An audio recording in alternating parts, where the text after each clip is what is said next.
kita jumpa lagi dengan podcast PBSI Teman Seia Sekita. Pada kesempatan ini, podcast PBSI Teman Seia Sekita akan memperbincangkan tentang terjemahan karya sastra. Kebetulan pada kesempatan kali ini hadir tamu kita yaitu Bapak Dr. Ahdiriono M.Hum ya.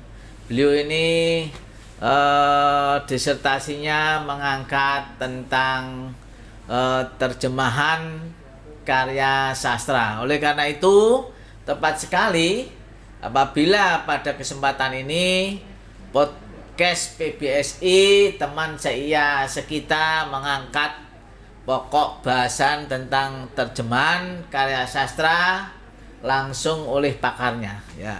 Ini Pak Ahdiriono ini dosen Universitas Muria Kudus.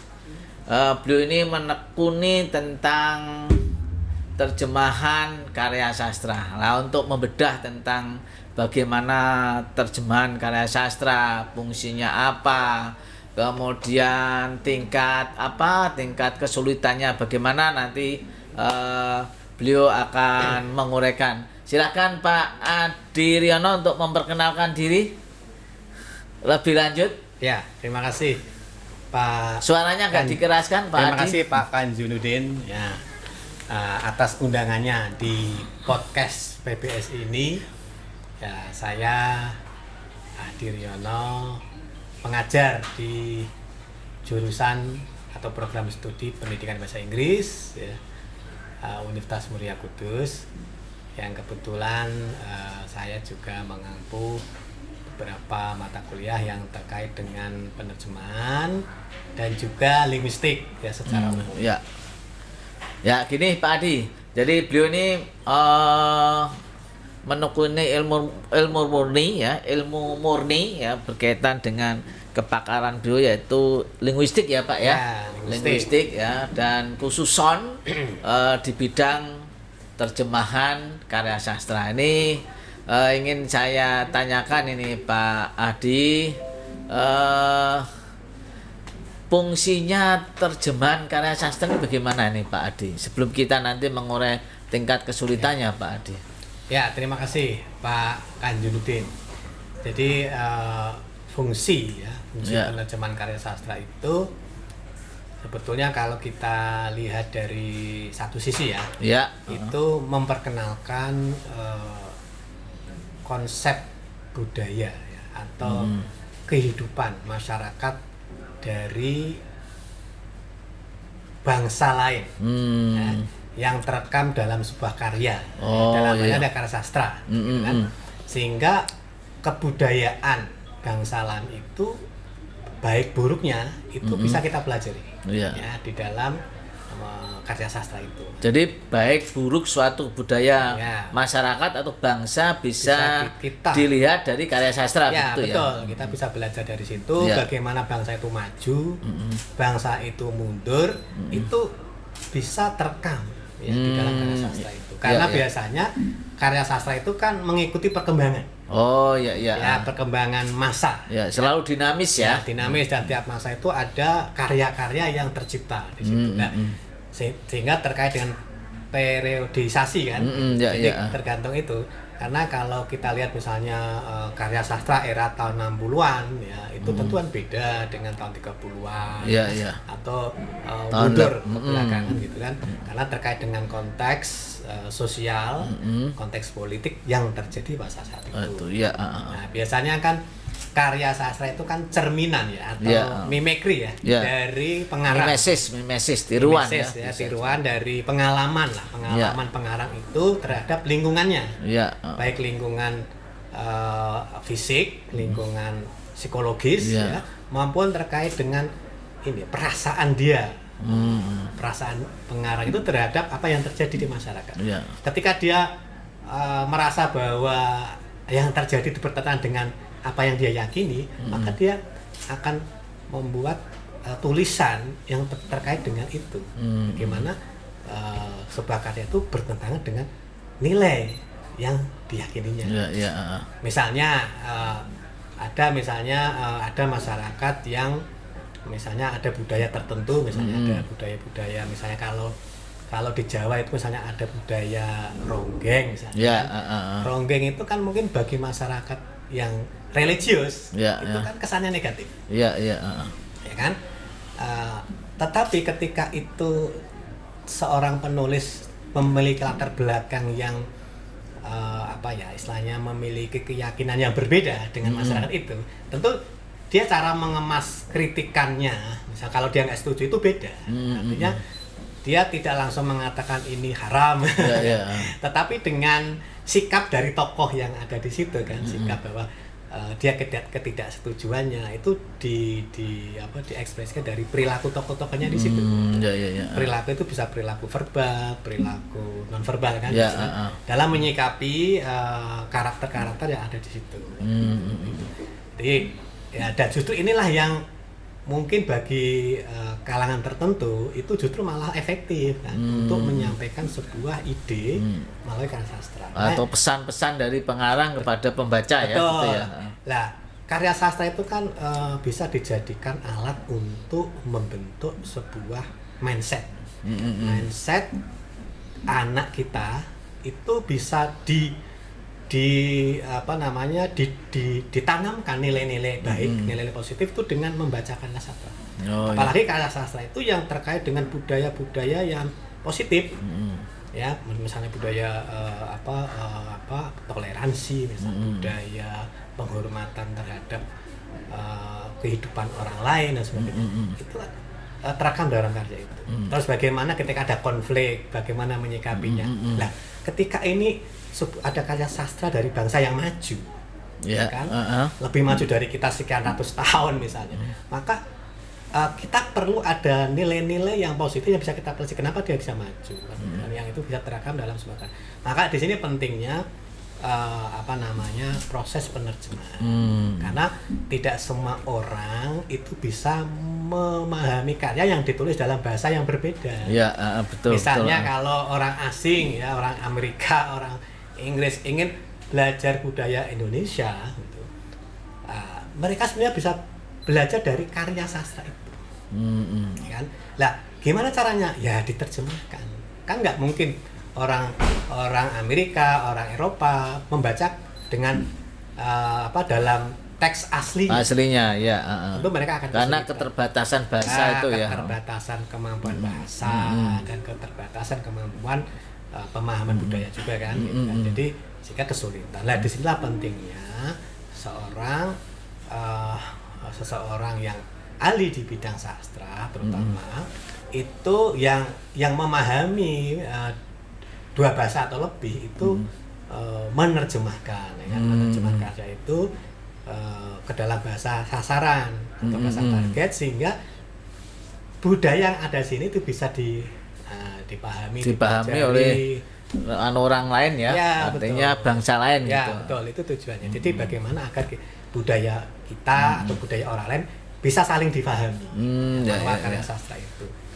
Karena memang kenyataannya orang yang sering membaca karya sastra itu ketika punya masalah kehidupan yang terjadi sehari-hari, itu bisa mencari solusi dengan cepat. Karena dia kan sudah terbiasa memahami adanya masalah, kemudian masalah itu menjadi konflik bagaimana cara solusinya bagaimana.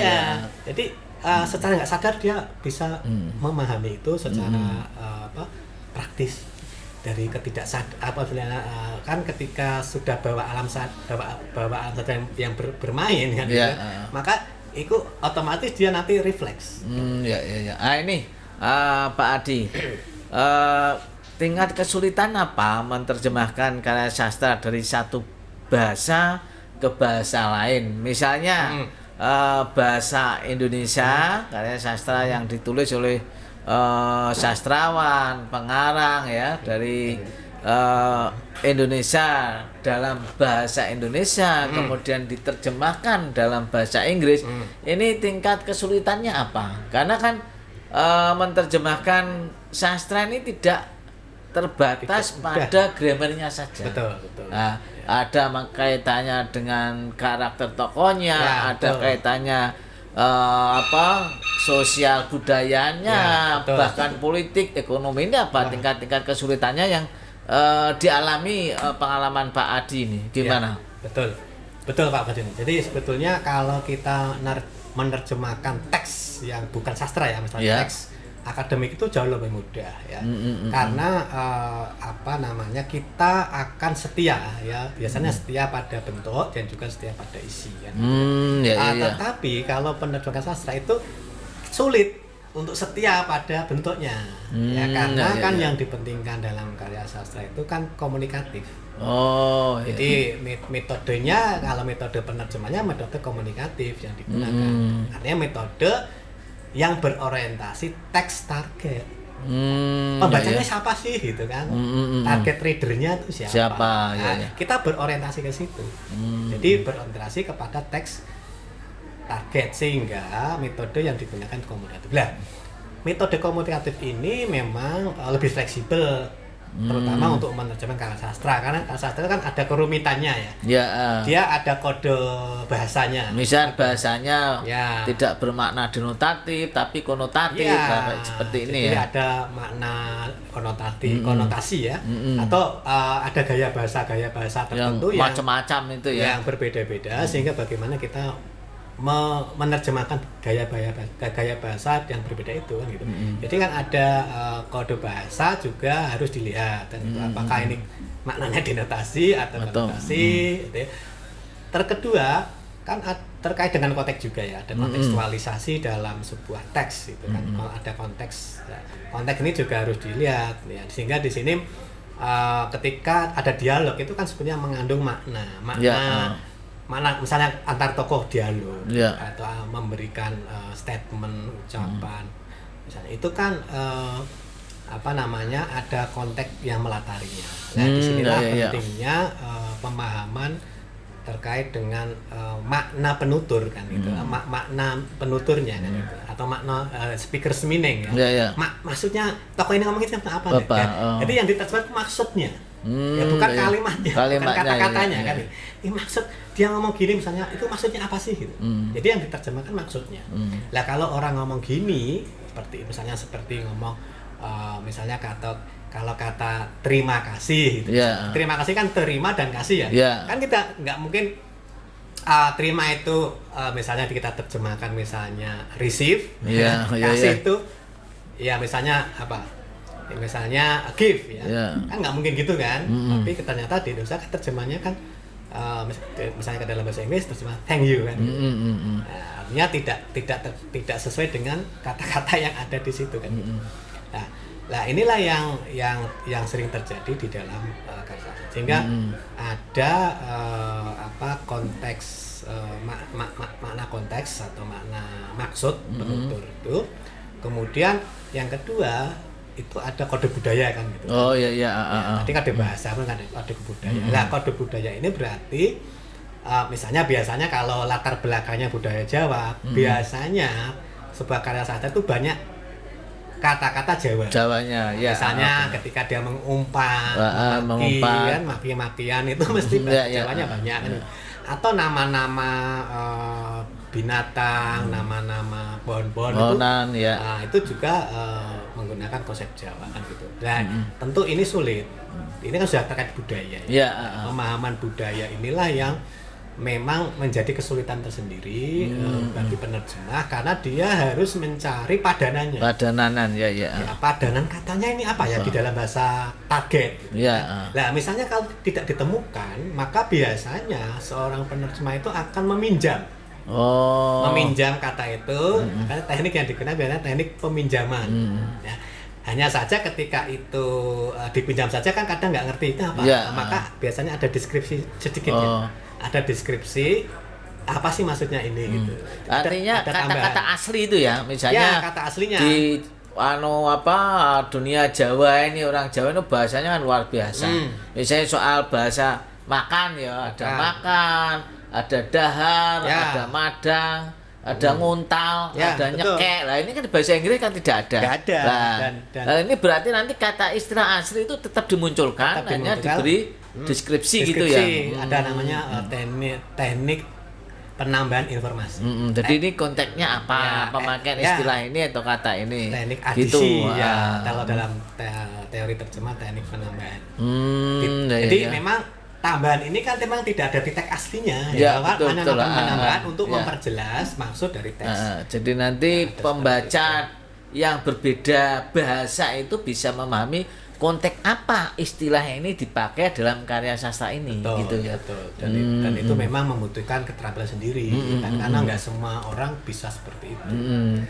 Atau begini Pak Adi, memang kalau dalam konteks keilmuan kan untuk memahami karya sastra memang harus mengenal kode bahasanya, mengenal kode sastranya, mengenal kode budaya. Dari 3 kode ini gimana implementasi di dalam terjemahan karya sastra? Ya, dia harus membaca utuh dulu teksnya ya. Teks sastranya itu dibaca utuh dan dia harus menangkap makna teks utuhnya. Jadi istilahnya tinjauan makronya apa sih? Secara makro ini sebutnya apa sih tujuannya gitu? Novel ini gitu. Apa ini novel yang sifatnya kritik? Ya, kritik sosial misalnya, apakah ini novel sejarah misalnya kan? Nah ini juga harus tahu kan, sehingga nanti jangan sampai novel kritik tapi terjemahnya malah nggak jadi kritik, isinya lain. Ya ini jadi dari sisi makna utuhnya dulu, konsep makro. Jadi memahami secara komprehensif tentang teks sastra ini bicara apa? Sebetulnya. Gitu. Terus baru kita membaca detil per paragraf, per kalimat. Gitu. Jadi misalnya ya karena kalau menerjemahkan otomatis per kalimat dulu kan. Dari kata, kalimat, nanti paragraf gitu. Sampai ke sebuah wacana suatu teks gitu. Jadi kan jadi kalau penerjemah itu kan berperan sebagai pembaca itu sendiri, pembaca pertama. Dia juga sebagai penulis. Penulis dari tafsir dia terhadap teks itu. Kan gitu. Jadi peran dia sebagai pembaca teks pertama, penulis teks kedua, artinya penulis kedua dari teks aslinya gitu kan gitu kan, karena dia menuliskan apa yang dia pahami kan. Ya betul. Seperti itulah yang dia pahami, itulah yang dituliskan di dalam teks terjemahan itu. Atau mungkin dapat dikatakan begini Pak Adi, penerjemahan ini lebih berorientasi ke konten atau gimana? Nah untuk menjawab ini minum dulu Pak Adi ya. Minum. Baik sahabat podcast PBSI, teman sekitar, kita kembali ke suasana dialog tentang terjemahan karya sastra dengan beliau Bapak Dr. Ahdi Riono M.Hum. Ya, kembali lagi Pak Ahdi. Apa boleh dikatakan bahwa terjemahan karya sastra lebih berorientasi ke konten? Bagaimana? Betul ya. Jadi yang dipentingkan itu isinya, isi dari teks itu, karena kan dalam penerjemahan sastra justru kalau kita setia tuh malah tidak cantik kan. Gitu ya. Cantik itu justru yang tidak setia. Jadi kalau dalam karya sastra itu ini dalam konteks terjemahan tapi ya dalam konteks terjemahan Kalau di luar itu mungkin berbeda maknanya. Ini makna konteks terjemahan. Jadi justru yang tidak cantik itulah yang justru bagus. Yang bagus ya. Artinya tidak setia. Itulah yang cantik. Yang cantik. Yang tidak setia itu yang cantik. Betul. Betul. Nah, itu. Jadi intinya bahwa apa yang dipentingkan itu adalah maknanya.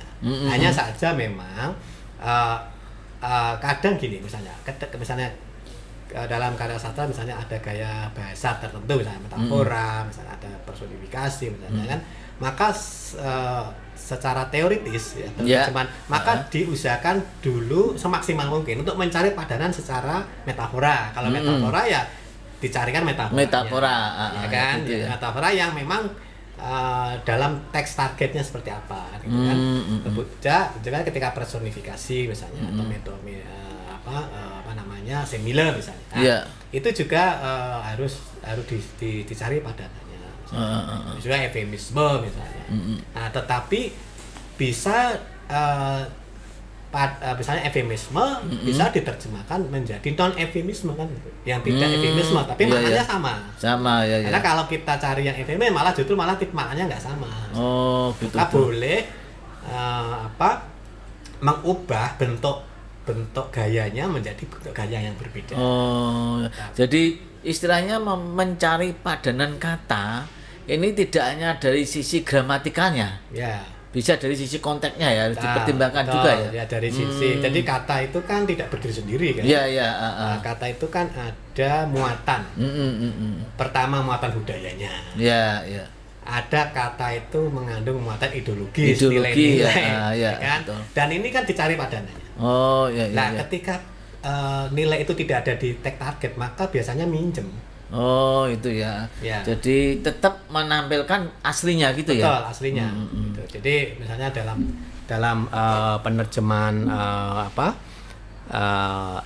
teks sastra misalnya trilogi Ronggeng Duku Paru itu yang juga Ahmad Tohari itu ya. Ya, itu juga ada kata-kata budaya yang memang dipinjam.